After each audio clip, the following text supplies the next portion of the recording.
Like to say was the players get dependent. Tell them you please go and play. In the night also, just 4-5 hours. Just take help of the experts because they can. The feedback the parents give to the These talks Yes, the between parent plays the most important role in a sportsman or players. See, the belief that sports academics. Comfort zone and See, every day there are so many things Coach Tipa sir, who always motivated me. There were other riders also. I do 70% of my sessions for preparing on my strength. Like the physical fitness is very crucial when you are actually playing in a tournament. I think one of the key things is that be courageous. So devotion is, I think, a much greater level of dedication. Reason is my family upbringing and family background. So the coach has a different mindset. Protein supplementation, and there are several ways to. Everybody has a conscious, subconscious, and unconscious mind. The motto is not to be the first Indian or the come best to my country, to Oman, and play as junior. Hello everyone, welcome to Sport Champ live talk show, a live journey of an athlete. First and foremost, happy Raksha Bandhan to all my viewers. I am Bhushan Thakur, founder and editor-in-chief of Sport Champ, a sports education magazine, and your host for today's live talk show. We are happy to start an exclusive series on Indian table tennis heroes, where I'll be having the privilege and honor to interact with Indian table tennis heroes and legends who have made us all proud in national and international arena. And we are hopeful that this exclusive series will guide and inspire many young and upcoming champions of India. Today, we have a very special guest with us, a hero and a true legend in the field of table tennis, Chetan Baboor, international table tennis champion and winner of the most prestigious Arjuna Award in the year 1997. Chetan has won 4 national titles and double gold in Commonwealth Championship. He has also competed at 3 Olympic Games. Was born in Lucknow, India, and has represented Karnataka, Tamil Nadu and Petroleum Sports Control Board team in India, as well as BTK Enig in Sweden. Apart from his sporting achievement, he has a mechanical engineering degree from Rashtriya Vidyalaya College of Engineering and an MBA from Thunderbird School of Global Management. He stopped playing Pro Tour in 2001 at the age of 27 in order to pursue MBA from Thunderbird University and has been working in business management consulting since. He had a career best world ranking of 68 in 1999 and played his last big event, World Championships, in 2004. His one of the best achievement was defeating reigning Olympic champion Liu Guoliang from China. He currently resides in New York and is currently a presenter of the Asians Game, presenting for the TV channel in 10 Sports. He is currently working at Astria as an associate principal. Welcome to the show, Chetan, and thank you for accepting my invitation. Oh, it's great to be here. Thank you. I remember the memories with you while playing my first World Table Tennis Championship with you in Netherlands, and also traveling with you from Malmo to Netherlands. So that was a great memory for me with you.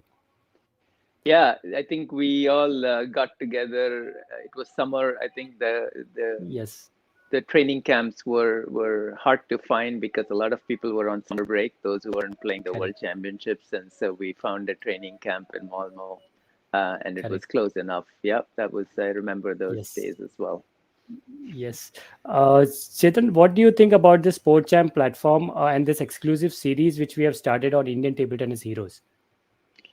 I think it's great to shine the spotlight and provide some history as well as some resources for players to understand the journey of a sportsman and what it takes to scale new heights. And it's great that everybody's been building on top of each other since the last few decades, and the results are showing now. We have such a great team, and we hope to continue to build on that.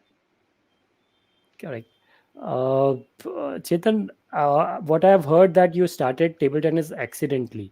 So can you tell us something about your childhood and how did you get into table tennis?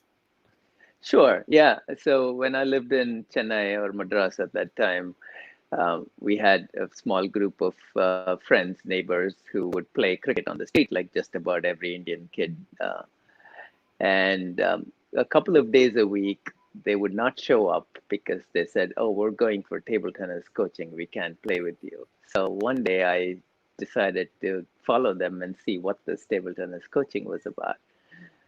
So I went to the club. I obviously didn't get coached at that time, but I just, my dad had a racket, an old Victor Bona racket that he gave me, and I just went with them and knocked around a few balls, and I got interested. And so I started to show up quite regularly. And then one thing led to another. A coach saw me and thought I should get coached, and then I started to play more seriously and so on. So, what used to be your parent role in making you a champion, and how they used to support you in your early days? Yeah, I mean, given that there is no, or at least there was no formal setup and a system for most sports in India, the parents' role is extremely crucial, right? The fact that they supported me, they had to take me to tournaments, or have someone take me to practice, or find somebody to help, and then provide all the encouragement and support. I think that was critical, right? So they definitely were the most important influence in my early career, for sure. So, Chetan, as you were good in table tennis, you were equally good in studies also. So, in your early days, in the beginning of the career, how did you bring a balance between sports and studies, which will be good for many youngsters who are upcoming right now? They find a lot of problem in balancing both. So, can you suggest or what you used to do? Yeah, so I think what was helpful was that just before I started to play, like when I was going to say between first and fourth standard, I spent a fair amount of time with the education, right? So I did really well. I think I got first rank in class for many years there. And that laid a pretty good foundation. So when I started to play more actively, like by the time I got to, I think, fifth standard or so, that I had a pretty good base to work off. And sure, right, you have to compromise. It's not like, it's going, if you spend 10 hours before on your studies and now you're playing, maybe you could stretch that a little bit, but you're still going to spend a little less time on your education. But it's the quality that matters more. So I think the time that you spend, you want to make sure that you're spending it usefully. And so you pay real attention in class when you're there, or when you're studying, you really pay good attention. There were times where you had to really try to do both at the same time. So sometimes I would take books before exams to tournaments and things like that. But those are relatively few and far. I really think it's just the question of being able to pay the right amount of attention when you're doing one thing or the other. Perfect. So, who was your mentor or coach in the beginning, and how did your coach help you to achieve your goals? Yeah, so I've had a number of coaches over the course of my growing up days. So my first coach was Mr. V. Ramachandran. He used to be he was the runners-up at the national championships. He was a good player in his own right. So he briefly coached me my early days when I started out at the local club, and then I worked with the Rao brothers, with Sharat Kamal's father, for a number of years, and they put in a lot of effort into building up a program and having a lot of people work together. And then I was also coached by Chandrasekhar, who unfortunately passed away recently.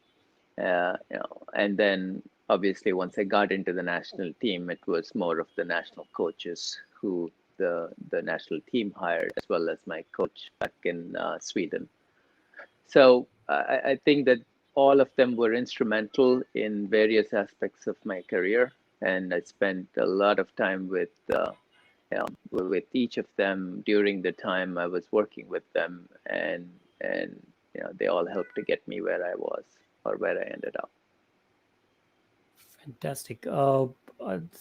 Next question, I think many of the youngsters or the table tennis players from India want to have the answers from you. What used to be your training schedule during your training days, and majorly what you used to do for mental training? Yeah, so good question. I think what I it took a while for me to get the right formula or get a formula that worked for me. I think the advantage now is that sports science has advanced a lot more, that you can actually take the best. You have enough resources to understand what are the best practices and adopt them.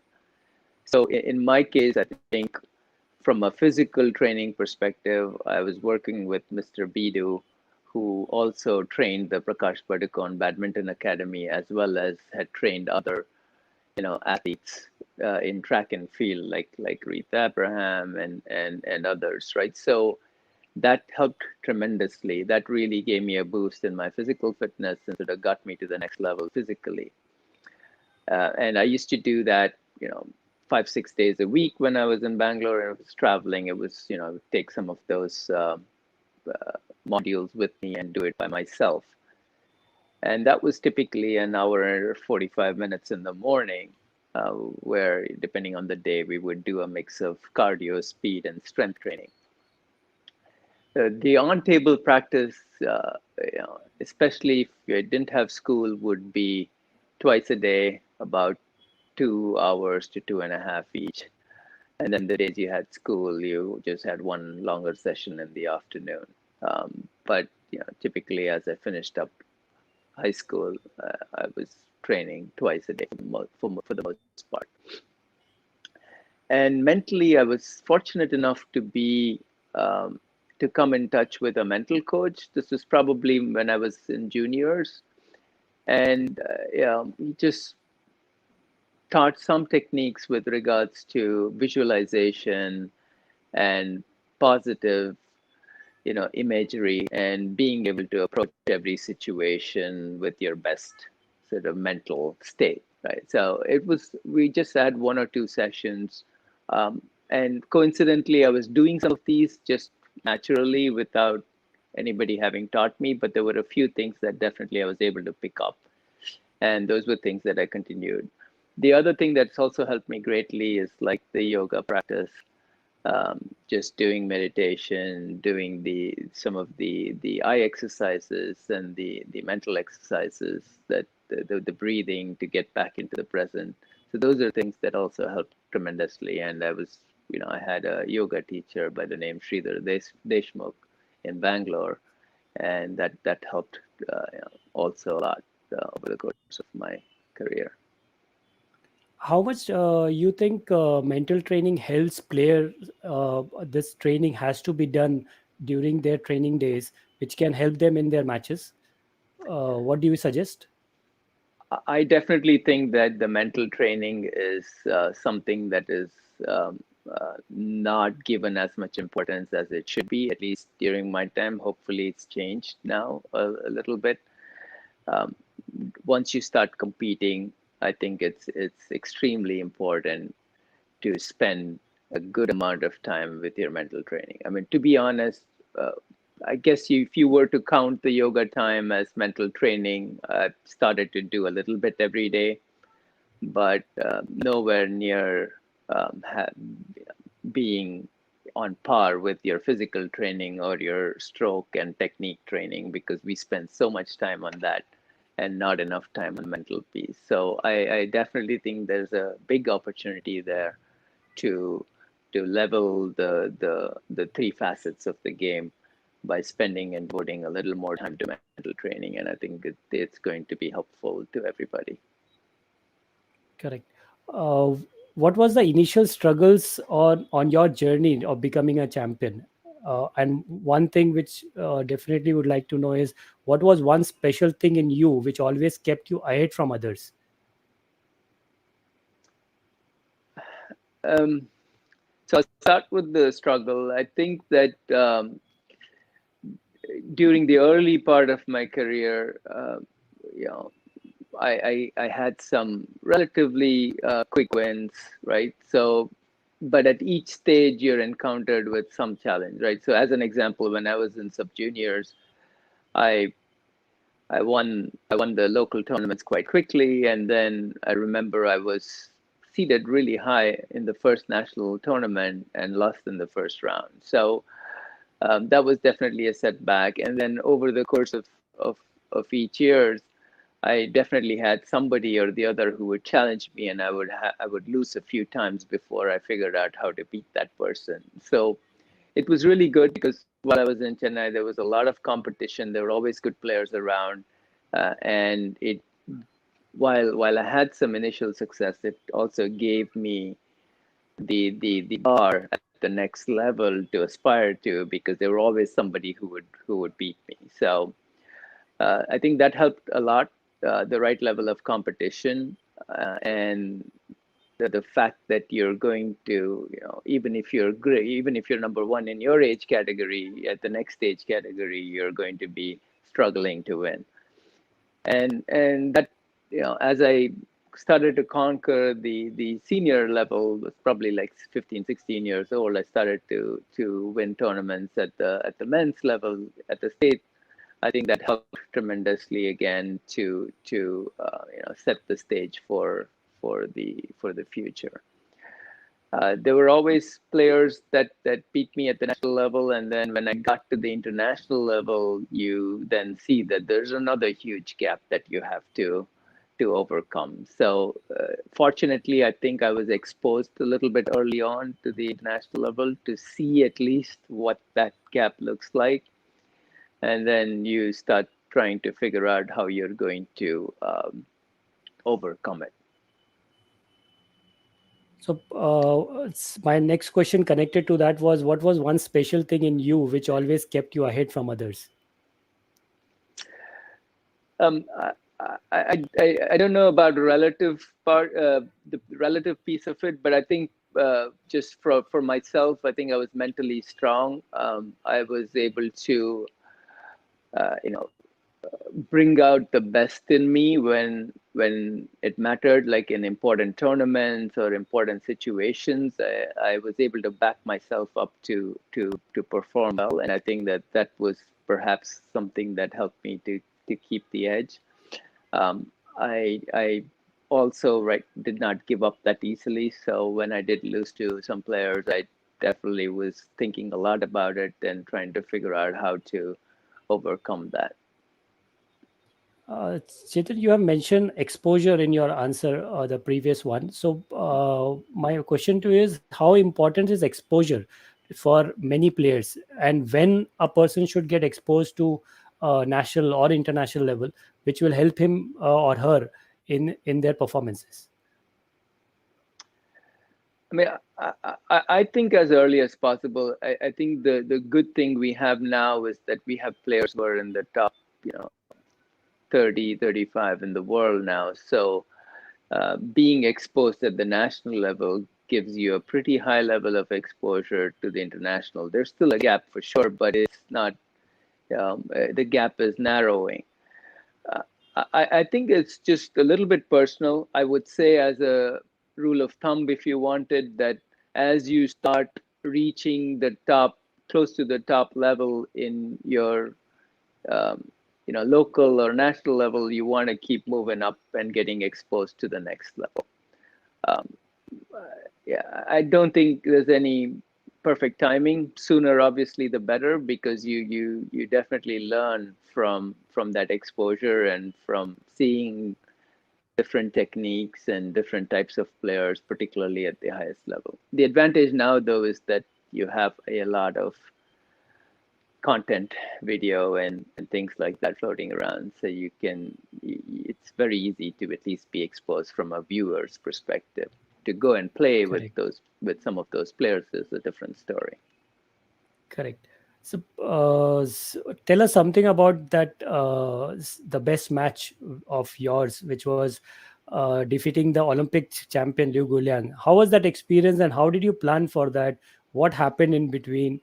Because I think that was a treat for the entire country at that moment. Yeah, thank you. I think the lead up to it is a little bit important. So I played the Qatar Open before that tournament. That was the Asian Top 12. And at the Qatar Open, I beat Blachik, who's the Polish #1 player, and Ma Wenge, who was world #3 at that time. So I had two really good wins coming into the Asian Top 12.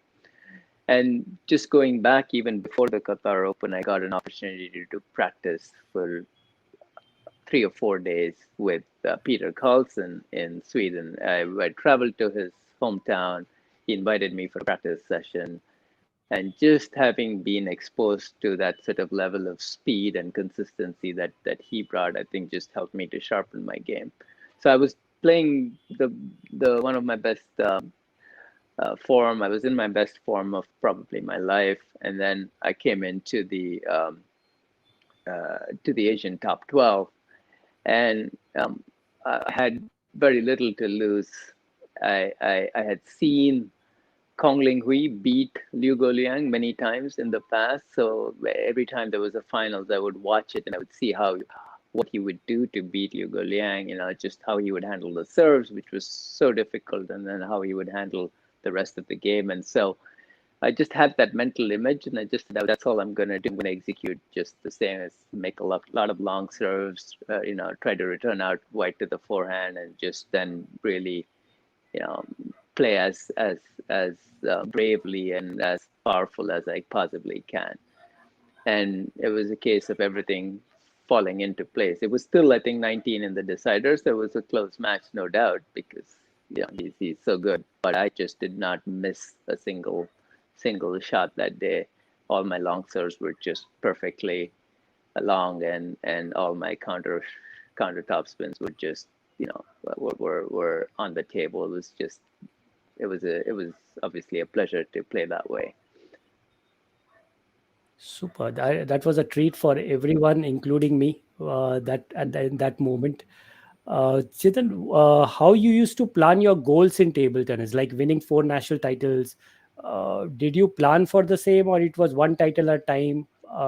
The goal planning, can you guide on the same? Sure. Yeah. I mean, to be honest, I think my first 1 or 2 national titles were things that I really wanted to win. And so I definitely had that goal in my mind as I was coming up as a player. As I went past that, I think I was more focused on the international tournaments, and the national championships were definitely important, but I just took them like one tournament at a time. I didn't necessarily think too far ahead, just wanted to train enough and be prepared for the national championships. I was personally motivated with competition, so I definitely felt a lot more motivated playing international tournaments where you knew that there were so many players who were ahead of you and you had to try to beat them. I think national championships was important, and definitely early on it took me a few years before I won my first, so it was definitely valuable. But to your point, after that I took them all one at a time. Fantastic piece of guidance. Chetan, what was the biggest moment of your life in table tennis apart from the Liu Guoliang match? Is there any other biggest moment of your life? Yeah, I mean, I think obviously there've been several good performances. I think one of the biggest moments was when Raman and I won the first Commonwealth doubles championships, and we had the national anthem play in Glasgow. I think that was just great to have your flag, country's flag, and your national anthem play on a foreign soil. Is just an unbelievable feeling. It's just hard to describe. So I definitely remember that very, very vividly. And then we managed to follow that up in Singapore a few years later. Correct. You did MBA in Europe and then shifted to USA. How did this transition happen from sports to management? Did you plan for it, or? I did. I think I was starting to look I definitely wanted to transition on to a career in management, and so fortunately my school Thunderbird had a campus in Europe, and I just thought it would be easier since I was living in Sweden at that time to be able to start there and then follow up with the main campus. So it was a small campus near Geneva on the French side, and I played for a French club in the second division just because I got local support, and it was fun to be involved in the local community and so on. So I did that when I was in my first couple of trimesters, and then I shifted over to the main campus in Arizona. So that part's definitely planned. Okay. How much did sports helped you in your management at the same time? Like the sports which you have played to such a high level, does this help you in your management career also to take certain decisions or multiple other things? Yeah, I think it does. I think the level of commitment and the discipline and the will to win, I think is those are important things that you can carry over. It's just at least in the beginning, it's quite a bit of a transition. We are used to running these sprints every time, right? I look at a match like a little sprint. You train, and then you have a match. Whereas work life is very different. It's just every day you show up and you contribute a little bit, and you don't necessarily, not like while you're winning and losing every day, it's very, very small. It's not even noticeable. And then over time it builds up. So yeah, it's more like running a marathon, and not just like a 2.5 hour marathon, but like a 7-day marathon, 5-day marathon at a time. So versus the sport that we were in, where a match usually will last about 45 minutes, right? So some of it was transferable, especially with my role as a consultant. We make presentations and things like that. So I think that follows a little bit of that mental process. You practice and then you deliver something with good performance. But it's definitely a little bit of a different mindset. Correct. So how do you plan to give back to sports, especially table tennis now? Yeah, good question. Yeah, I'd love to. I definitely would love to be involved in some way. I've done a few training camps here in the US while I've been involved a little bit here and there. Just life gets a little busy, so it's been hard to devote enough time. But I would definitely like to support and be involved in some way. I have a couple of ideas that are just brewing. I'm not sure yet, but it's definitely something that I miss a little bit and would like to be involved again. I hope those ideas come into reality soon, which will help many of the players. Thank you. What guidance you would like to give to players and parents who are currently striving hard to achieve their goals, and also how to plan their training, and what guidance you would like to give it to them? Yeah, I think one is that is that sports is going to be extremely beneficial in a person's life, no matter what, right? The ability to push yourself, to be solely accountable and responsible for your actions and winning and losing, the ability to problem solve, and the ability to work hard towards a goal and build that discipline. All of those things will carry forward no matter what career they pursue in their later lives, right? So I definitely would recommend that for everybody to encourage their kids to participate and compete and play sports. And then, in terms of success, I think we talked a little bit about this. So it's a combination of the physical, technical, and mental that all need to come together. And so just make sure that you're addressing all those spots. Correct. And my last question to you is, what is one biggest learning you had in your journey of sports, which you would like to share with all of us? Yeah, that's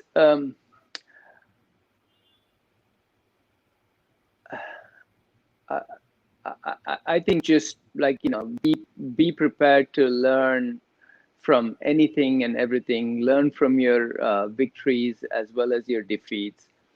Your defeats tend to have a higher impact on you sometimes. You feel it a lot more, but it's equally important, I think, to take those victory moments and the positive moments and carry that. I think that's one thing I would have perhaps done a little differently, where when you win, you're just happy, you take it for granted, you move on, and then you sort of dwell a little bit more on your defeats, because they do teach you more for sure. But I think it's really important to also take the positives along with the negatives. Celebrate all the victories and make sure that you take the positives from the victories as well as learn from your defeats along the way. Super piece of advice, Chetan. And before we log off, what you would like to address to all sportsperson and sports enthusiasts of India? Oh, just thank you for continuing to support sports. I think it's just like other. It's a part of building who we are as people.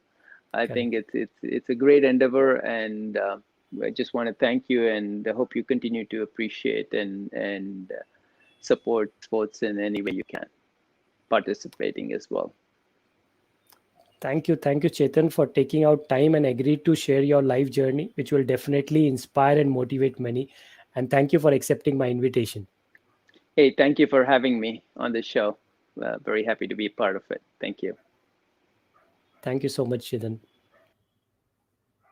Dear viewers, I hope you must have enjoyed the show and also learned and inspired a lot from this episode as I am.